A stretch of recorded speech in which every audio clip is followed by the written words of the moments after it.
If there's one stereotype associated with the WonderSwan's game library, it's Banpresto. Banpresto is a game developer partially owned by Bandai, responsible for putting out games based on Bandai's numerous mecha and superhero franchises. And naturally, they would end up putting quite a few games out on the WonderSwan.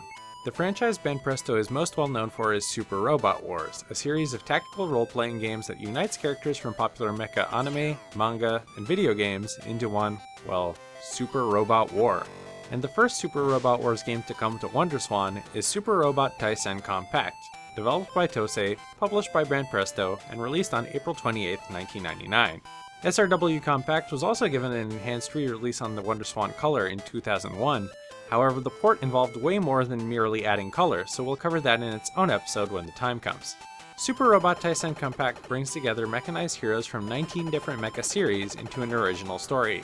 1 year after the Mazinger team and the Getter team won the fight against the Meganoids, and the White Base team stopped the invasion of the Muget Zorbatos Empire, the Principality of Zeon starts a war against the Earth's federal government, a war that would be referred to as the 1 Year War.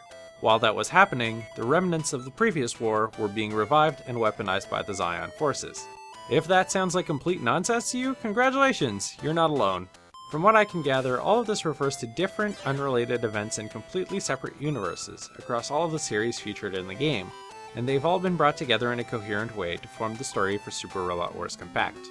I still can't really tell you what any of it means though, and given the amount of Gundam-related games coming in the pipeline, I should get studying. The other games in the series have linear stories with occasional route splits, where a team splits up and has to deal with events in different locations, giving you the chance to follow the team you prefer. Both routes eventually converge and both are canonical. Super Robot Wars Compact breaks this tradition by introducing a free order scenario system. The game is split into 7 scenes, each of which has multiple chapters. 2 chapters are designated as being the intro and outro of the scene, and the rest can be played in any order you wish to play them in. As I've mentioned in previous episodes, I do enjoy tactical RPGs from time to time, though I do feel like I've been spoiled by both the presence of animation settings and a kinder difficulty in games such as the more recent Fire Emblem games and Final Fantasy Tactics Advance. Fights in Compact not only seem unskippable by default, but the game seems to lack any kind of setting to speed up or skip battle animations altogether.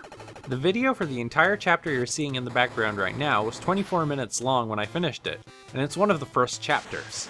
Later on I found out that these kinds of settings were completely absent from the series until much later. I do have another complaint though. Flying units float above the tile they're on, and that can obscure the unit on the tile directly on top of them. If there's a unit on the tile above, it's possible for the E icon in the bottom right corner of the unit to be hidden, and that makes it much harder to tell at a glance if you've used the unit this turn or not. The lack of color also makes it tricky to tell which units are yours and which are enemy units, especially if you're unfamiliar with the appearance of enemy factions in the various series on display. Hardcore tactical RPG enthusiasts swear by this series, so I do think that there has to be some substance to the series, but I think it's fair to say that it's not the most approachable title in the world. It's hard to get invested in a story that presumes so much knowledge about mecha anime if you don't know about it already, and it's not an easy game to boot. If you're a tactical RPG veteran or a mecha nut, you should probably give it a shot. But if you're a casual SRPG fan like myself, or your knowledge of mech stops at the primary colors of the Wing Gundam, you should probably pass.